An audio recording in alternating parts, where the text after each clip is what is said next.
Hi, my name is Kathi Linz, and I would like to share with you a book that I wrote called Michael and the Sock Snake. Have you ever wondered what happens to the sock that goes missing in the laundry? Well, here's what Michael found out.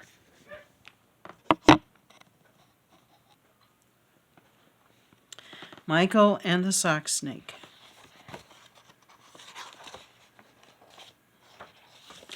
Michael always put his socks in the laundry 2 at a time. 2 red ones, 2 blue ones, and the pairs of white ones that he used for Taekwondo class. But sometimes strange things happened. When Michael took his socks out of the dryer, one sock would be missing. Sometimes socks stick to other things, so he looked at the towels front and back. No sock. He felt inside his shirts and pants. They smelled good, but he couldn't find the missing sock. Worse than that, his special Taekwondo belt didn't come out of the dryer. Michael was sure he'd put it in there only 1 hour before. "Mom, what happens to my socks?" Michael asked. "Why don't they come out 2 by 2 when I sort out my clothes? And how could my class belt be missing?" "Do you put your socks in the laundry basket together?" Mom asked. "Are you sure one isn't under your bed or in your closet? And you'd better find that belt. You have class tonight. I don't have time before class or the extra money to get you another one." "I'll check again," Michael said. Michael looked under his bed. He looked under the chair in his room. He looked in the closet. He even looked in the bathroom. No socks. Not a blue one, not a red one, not even a white one. "They aren't anywhere, Mom. And the belt," Michael said. He held his hands out to show he had no idea where they could be. "When I was your age, my mom used to tell me that the sock snake took them," Mom answered. "But that's only a story. I think you need to look for your stuff until you find them." She picked up the book she was reading. Michael knew he was the one who would have to figure out where the socks had disappeared. If there is a sock snake, he must live in washers and dryers. I guess I'd better go visit him, Michael decided. He went to his room to find his wishing stone. His father sent it to him while he was on duty in Asia. It looked like an ordinary rock. The small stone was gray with white lines crossing it. If you looked closely, you would notice that they formed a pattern that looked like an M. Michael didn't know for sure if the M stood for Michael or for magic, but he knew it made his wishes come true. He took his stone to the laundry room. There he saw one washer and one dryer, the places where socks disappeared. Michael found a stool. He shoved it in front of the washer and climbed up. When he opened the lid, he saw an empty barrel with a corkscrew post in the middle. "I'll bet this isn't where the sock snake gets my socks. It doesn't look very comfortable." He gently closed the lid and climbed down.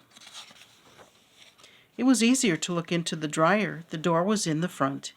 Michael opened the door and poked his head inside. He couldn't see any opening that a sock snake could use for stealing socks. Michael really needed his Taekwondo belt in a hurry, so he held the wishing stone tightly in his fist and wished that he could find the sock snake. Almost as soon as Michael made his wish, he found himself in a forest. Hundreds of socks hung from every tree. He saw big and little socks, red and blue, white and plaid. The biggest tree of all stood right in front of him.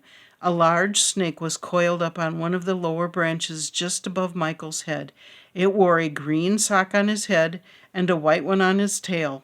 The white sock had a hole in the toe, but the snake didn't seem to mind. Wrapped 14 times around its muscular middle was Michael's class belt. "Are you the sock snake?" Michael asked, just to be sure. "That's me, kid. What do you want?" "I would like my socks back, please, and you're wearing my Taekwondo belt," Michael answered. "I need that for class tonight." "Sorry, kid. You can't have them. I stole them fair and square. They're mine now. All mine," answered the snake. Why do you need so many socks? Michael asked. You don't even have feet. I happen to like them, so I take all I can get, answered the snake.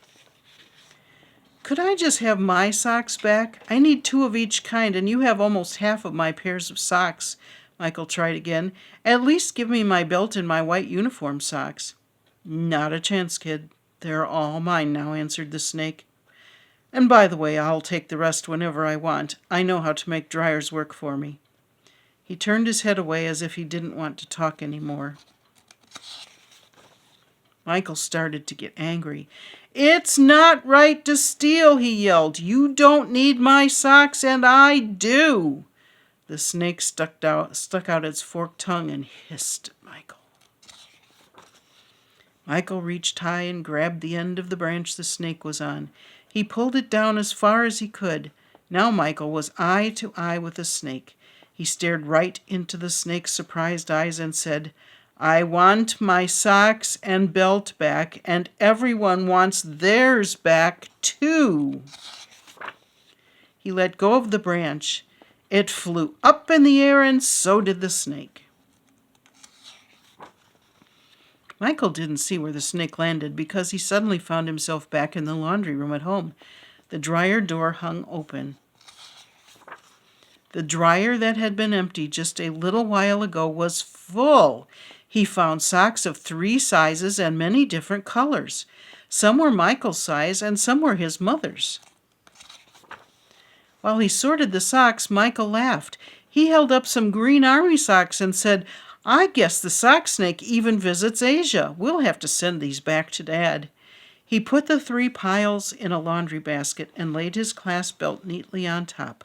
Won't Mom be surprised, he said with a grin, as he carried the basket out the laundry room door. The end. Thank you for visiting with me and listening to my story. I hope you have a wonderful day. Goodbye.